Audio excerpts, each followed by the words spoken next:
Don't forget you can click on my Creator Corner link in the description every single day to earn free THC. Cala has officially been released here in Thetan Arena with the brand new Mega Update, and I've been having so much fun playing her. The one thing that I do want to say though is she is easily the hardest hero to play in this game. She has such a high skill ceiling, and if you don't know how to play her correctly, you're more than likely going to get punished in your games. So in today's video, I want to show you guys exactly how you want to play Cala and give you a few things you have to keep in mind when using this hero. So you're going to see me compare Cala to Shanna a lot because they're both legendary marksmen in this game. They both have unlimited auto attacks, so you can continuously spam out and do some incredible DPS.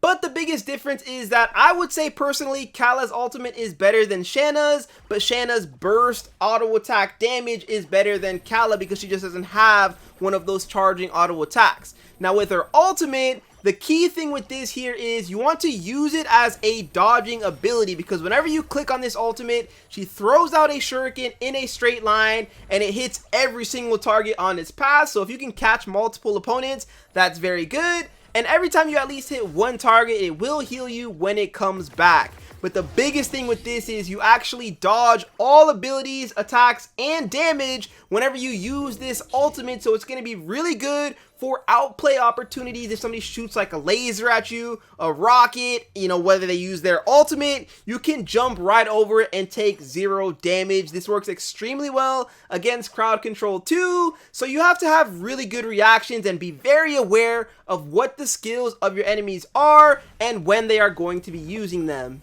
On top of that, her auto attacks, when you compare them to Shanna, she doesn't have any charge burst damage that the Shanna does, but every single one of her auto attacks shoots out 3 shurikens, so it's a very high skill cap hero because you have to sort of lead your shots in order to get the value of all 3 of those shurikens landing. If you're only able to hit 1 shuriken a majority of the time, you're just not going to be able to put out as much damage as some of the other marksmen in the game. When it comes to the skills with Cala, I personally like to carry a damage and a mobility. As good as her ultimate is, if every single person lines up and you get this crazy group AoE damage, I personally like to save it for the evade. The damage that comes with it is nice, but I want to use it for dodging some of those major abilities and completely turning the tide. So because of this, and also because her auto attacks might be hard to land, you have to make sure you're carrying damage to put out all of the damage that your team is expecting you to in order to carry the game as a proper marksman should.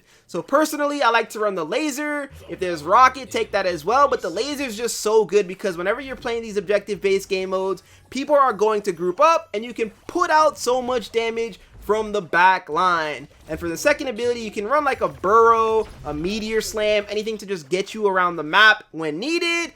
Or you can carry a bullet volley. So for this specific week, I prefer to carry bullet volley because a lot of people are running ghost fade. So I'm always going to be carrying that bullet volley, waiting for someone to dash into me and then smacking them in the face with the ability. Overall, Cala is a very satisfying hero to play in Thetan Arena because when you land her abilities and you do all these crazy outplays, it just feels very good and rewarding. But keep in mind, once again, she is super high ceiling, so you have to really understand Thetan Arena as a whole and react very quickly as well.